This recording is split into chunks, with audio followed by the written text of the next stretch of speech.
50 of them. There's been another mass shooting today. I take a lot of heat where I say guns, you gotta have them. This sort of thing just seems to be happening with more and more frequency. Man down! We need backup! Chief, you need to see this! Get out now!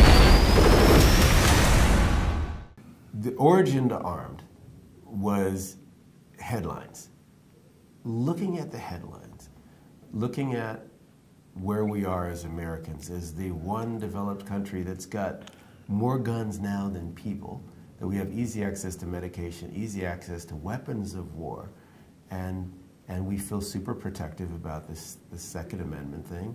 And even under this administration, it's now made it easier for people with mental illness to get weapons of war. People that are on the no-fly list. And they say nothing stops a bad guy with a gun like a good guy with a gun. Over the years, I played a lot of good guys with guns.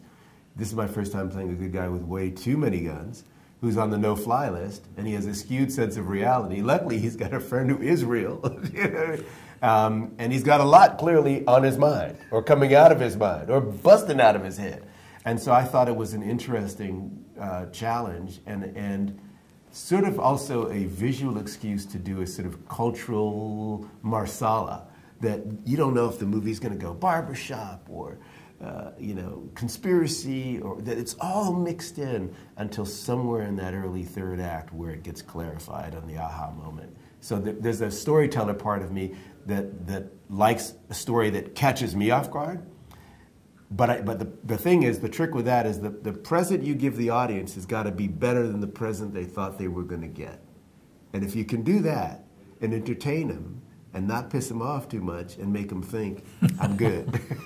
So that's the origin of the story. Oh, that's all you got to do? That's all I got to do. That's all you got to do. I was pretty fascinated while I was reading it. I was absolutely in it. I came up to the moment where the character that we talked about, because we met before that, the character of Richard and this interaction, and which is quite a long interaction on the street between the two of them, and I love that, and I instantly saw this the depth of a friendship that was who knows how much longer it would last, but by the end of reading the scene you realize it's probably going to last forever. You just can't get away from that.